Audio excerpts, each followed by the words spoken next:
O modelo de Dalton ficou conhecido como bola de bilhar, pois ele pensava que o átomo era esférico, maciço e indivisível, possuindo o mesmo tamanho e mesma massa. Para ele, na natureza, existiam várias reações, que eram junções de dois átomos que formavam novos produtos, e não eram destruídos, mas sim reagrupados.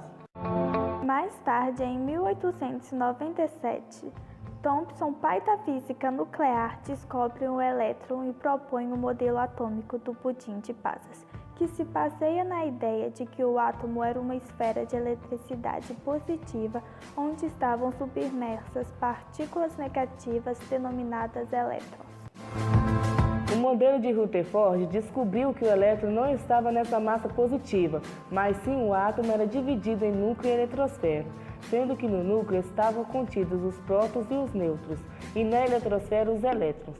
Os prótons possuem cargas positivas, os elétrons cargas negativas e os nêutrons não possuem carga. Com isso, percebeu-se que o átomo era pequeno e denso. As partículas subatômicas, como o nome sugere, são partículas que são menores que o átomo, as quais podem ser vistas melhor utilizando o modelo padrão da física de partículas, o qual foi desenvolvido em 1968 por Sheldon Glashow, Abdus Salam e Steven Weinberg, e explica bem as partículas fundamentais que formam a matéria. O modelo padrão descreve dois tipos de partículas fundamentais, os fermions e os bósons. Os fermions são as partículas que possuem um spin semi-inteiro e obedecem o princípio de exclusão de Pauli, que diz que os fermions idênticos não podem compartilhar o mesmo estado quântico. Os bósons possuem o spin inteiro e não obedecem o princípio de exclusão de Pauli. Informalmente falando, os fermions são as partículas que constituem a matéria e os bósons são as partículas que transmitem as forças. Os bósons no modelo padrão são os fótons, os bósons WZ, 8 espécies de gluon, que são determinados por cores, e os bósons de Higgs.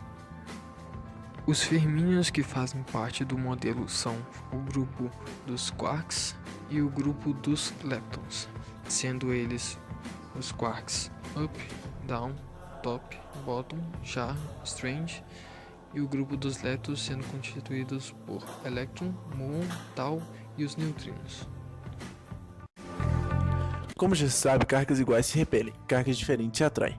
Isso acontece por causa de uma das 4 forças fundamentais, chamada força eletromagnética, que consiste na atração e repulsão de prótons e elétrons.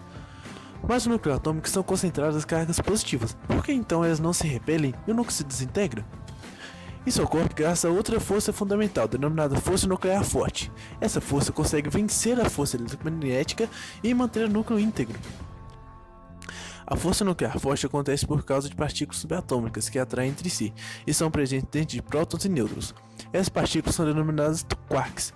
Tanto os prótons quanto os nêutrons têm 3 quarks, podendo ser down, característica negativa, e up, característica positiva, e o dobro da força de atração das partículas down.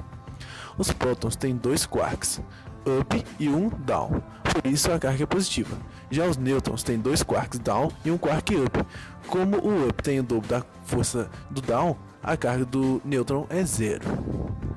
Por mais que a força nuclear forte seja mais forte das fundamentais, ela ocorre em distâncias muito pequenas, cerca de 10 a menos 15 metros, bem menores que a eletromagnética, 10 a menos 10 metros. Assim, quando tem distâncias menores, a força forte supera a eletromagnética, ou seja, a força de atração supera a de repulsão e os prótons conseguem ficar próximos uns dos outros.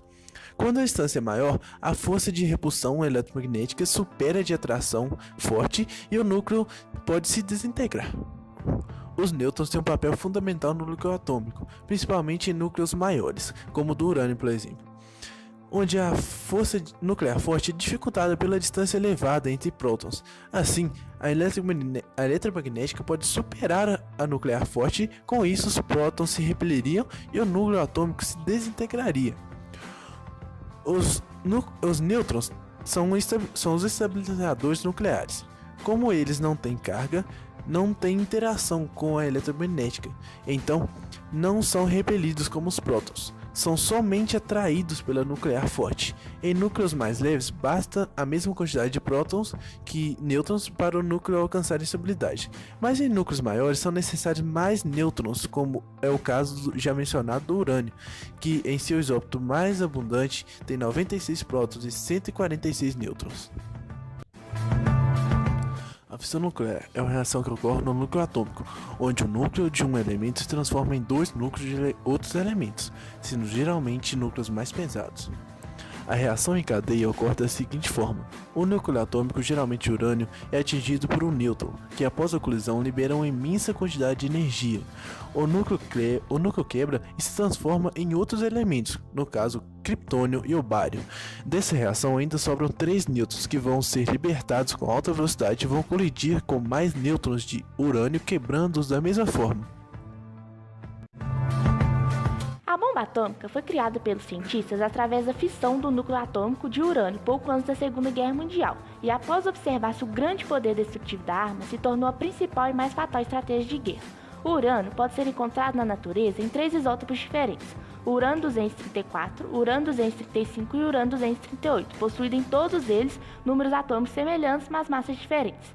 O urânio-235 representa apenas 0,72% do total de urânio existente, e quando seu núcleo é atingido velozmente por um nêutron, ele se fissura, dividindo-se em pedaços e gerando uma grande quantidade de energia. Esses pedaços liberam mais nêutrons, que quebram mais átomos, gerando mais nêutrons, liberando cada vez mais energia, e assim sucessivamente. A energia total gerada resulta no grande efeito da bomba atômica, que além de destruir regiões e matar pessoas, traz consequências radioativas presentes até as próximas gerações. Além da evolução de armas de guerra, o aprofundamento do estudo da fissão do núcleo de urânio desfrutou aplicações fundamentais na sociedade, como a evolução medicinal e a geração de energia nuclear. A energia nuclear é importantíssima, pois além de ser altamente concentrada, proporciona um elevado rendimento energético, liberando calor e radiação. A energia liberada não polui o meio ambiente, por isso é considerada limpa. Porém, o lixo radioativo deve ser armazenado e descartado de forma adequada, pois em caso de acidentes, as consequências são drásticas.